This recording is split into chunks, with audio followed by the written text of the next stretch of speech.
Assalamualaikum warahmatullahi wabarakatuh. Waalaikumsalam warahmatullahi wabarakatuh.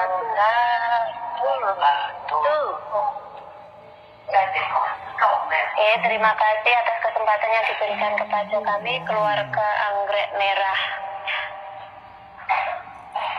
Kisah Islami episode 2 bersama kelompok Anggrek Merah dengan makro Quran Surah Al-Baqarah ayat 67 sampai 73. Salah satu peristiwa terkenal yang terjadi pada zaman Nabi Musa alaihissalam adalah peristiwa sapi betina yang kemudian oleh Allah Subhanahu wa taala diabadikan menjadi nama surat terpanjang dalam Al-Quran, yaitu surat Al-Baqarah.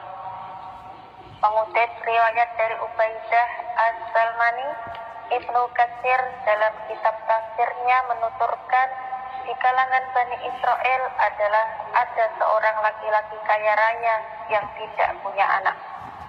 Satu-satunya ahli warisnya adalah anak saudaranya. Barangkali tidak sabar menunggu untuk mendapatkan warisan, maka sang kemenakan membunuh pamannya. Kemudian malam-malam dia mengangkat dan meletakkan jenazah pamannya itu di depan rumah seseorang dari Bani Israel. Besoknya sebagian masyarakat menuduh yang punya rumahlah sebagai pembunuhnya, yang lain menolaknya. Sehingga terjadilah perdebatan dan pertengkaran.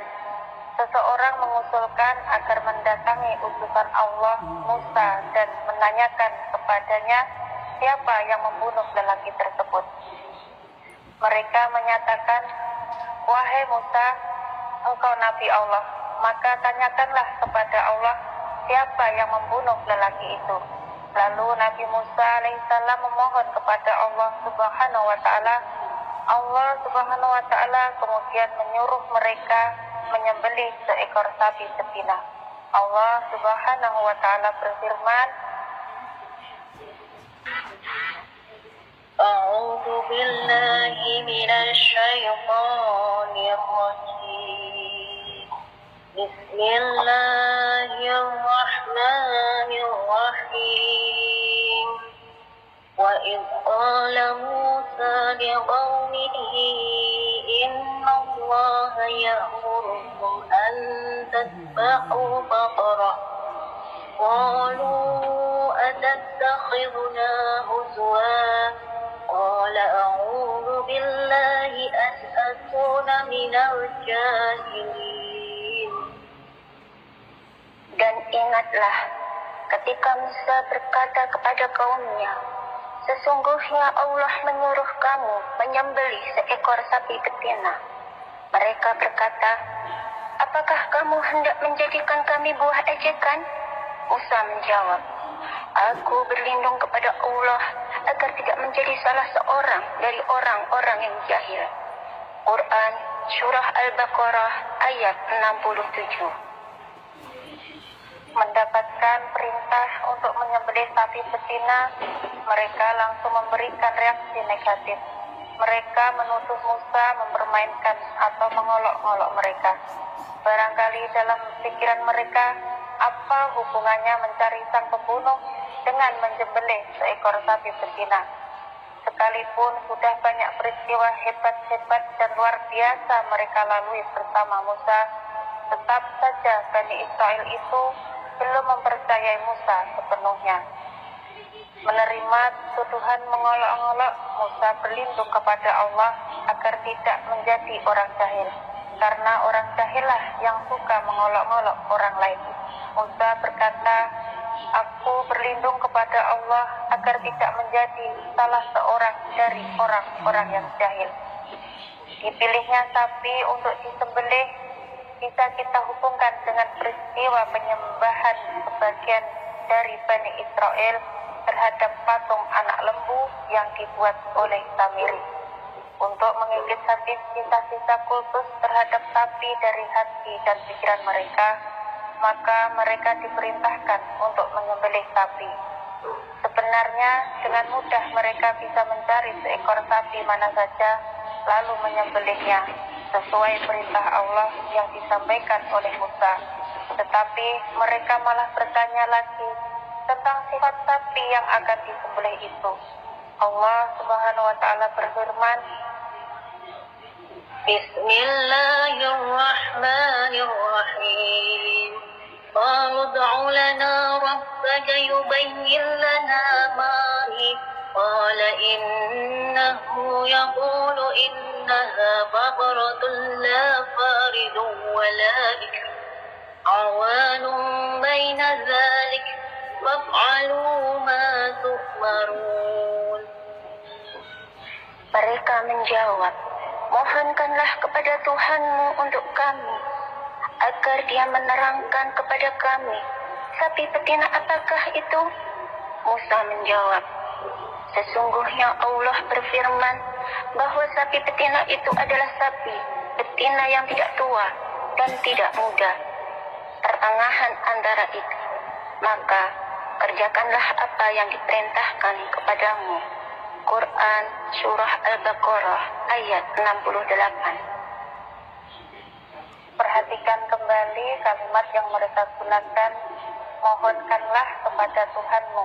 Seolah-olah Allah Subhanahu wa taala itu hanya Tuhannya Nabi Musa semata, bukan Tuhan mereka juga. Penggunaan kalimat kamu, bukan kita atau Tuhan saja, menunjukkan masih berjaraknya hati mereka dengan Tuhan. Setelah dijelaskan sapi yang akan disembelih adalah sapi yang tidak tua dan tidak muda, apakah mereka langsung mencarinya? Ternyata tidak. Mereka malah tanya lagi warnanya apa. Allah Subhanahu wa taala berfirman, Bismillahirrahmanirrahim. Qalu ud'u lana rabbaka yubayyin lana ma launuha. Qala innahu yaqulu innaha baqaratun shafra'u faqi'un launuha. Innahu baqaratun shafra'u faqi'un launuha tasurrun nazirin. Mereka berkata, mohonkanlah kepada Tuhanmu untuk kami, agar Dia menerangkan kepada kami apa warnanya. Musa menjawab, sesungguhnya Allah berfirman bahwa sapi betina itu adalah sapi betina yang kuning tua warnanya, lalu menyenangkan orang-orang yang memandangnya. Quran Surah Al-Baqarah ayat 69. dengan terus bertanya, tugas mereka menjadi semakin berat, tetapi mereka tidak menyadari itu, sehingga terus bertanya lagi, sapi kuning yang bagaimana yang harus mereka sembelih? Allah Subhanahu wa taala berfirman, Bismillahirrahmanirrahim. Qalu ud'u lana rabbaka yubayyin lana ma hiya innal baqarata shabaha 'alaina wa inna insya'allahu lamuhtadun.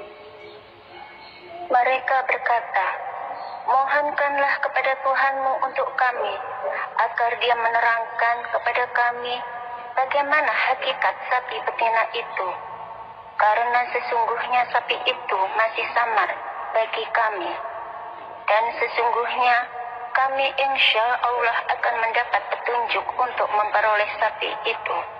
Quran Surah Al-Baqarah ayat 70. mereka tidak segera menjalankan perintah, tetapi malah bertanya terus. Sebenarnya sudah cukup jelas sifat sapi yang harus mereka cari, yaitu sapi betina yang tidak tua dan tidak muda, berwarna kuning menyenangkan. Cukup jelas sebenarnya, tapi dasar mereka tidak punya sikap patuh dan percaya sepenuhnya kepada Musa. Mereka tanya terus. Akhirnya ditambahkan satu sifat lagi dari sapi betina yang harus mereka cari dan sembelih, Allah Subhanahu wa taala berfirman, qala innahu yaqulu innaha baqaratun la balulun tushiru arda wa la tasqil harth musallamatun la siyata fiha qalu al-ana ji'ta bil haqqi fadhabahuha wa ma kadu yaf'alun.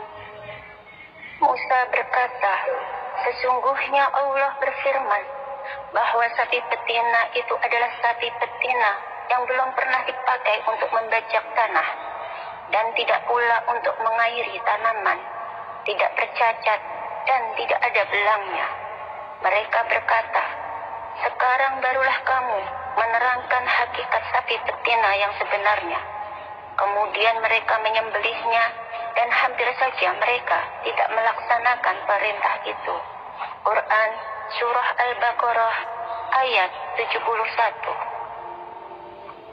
gara-gara banyak bertanya yang tidak perlu, tugas yang tadinya sederhana dan mudah dilaksanakan berubah jadi sulit. Semakin banyak mereka bertanya, semakin berat tugasnya. Al-Quran menyatakan betapa sulitnya mencari sapi betina yang sesuai dengan sifat yang disebutkan Allah Subhanahu wa taala. Hampir-hampir mereka tidak dapat melaksanakan perintah itu.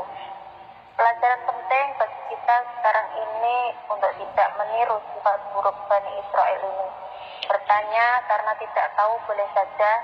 Bertanya untuk minta penjelasan lebih lanjut terhadap hal yang samar-samar tentu juga tidak dilarang.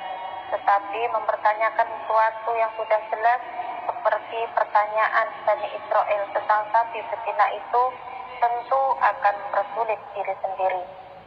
Setelah menceritakan perintah menyembelih seekor lembu betina yang disampaikan oleh Musa kepada Bani Israel, dan bagaimana Bani Israel banyak tanya tentang sifat sapi yang disembelih itu, barulah Allah Subhanahu wa taala menyebutkan latar belakang kenapa perintah itu diberikan, yaitu untuk mengungkap kasus pembunuhan yang terjadi pada waktu itu. Allah Subhanahu wa taala berfirman, wa idh qataltum nafsan fadara'tum fiha wallahu mukhrijum ma kuntum taktumun. Dan ingatlah ketika kamu membunuh seorang manusia, lalu kamu saling tuduh-menuduh tentang itu, dan Allah hendak menyingkapkan apa yang selama ini kamu sembunyikan. Quran Surah Al-Baqarah ayat 72. Kembali kepada Bani Israel, setelah lembu itu ditemukan dan disembelih, lalu dipotong ekornya, kemudian dipukulkan kepada jasad korban pembunuhan itu. Lelaki yang sudah meninggal itu tiba-tiba bangun dan mengatakan bahwa yang membunuhnya adalah anak saudaranya sendiri. Lalu dia kembali meninggal. Allah Subhanahu wa taala berfirman,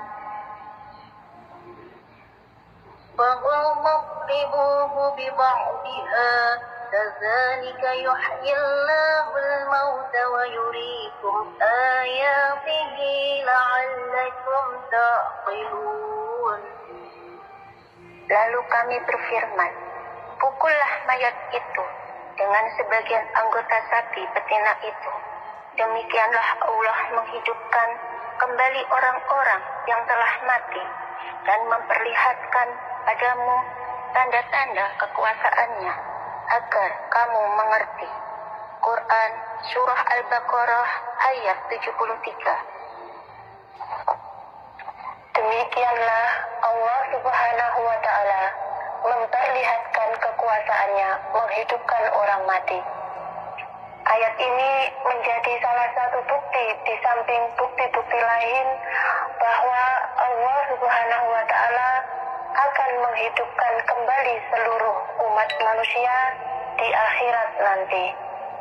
Wallahu a'lam bishawab. Wa akhiran, wassalamualaikum warahmatullahi wabarakatuh.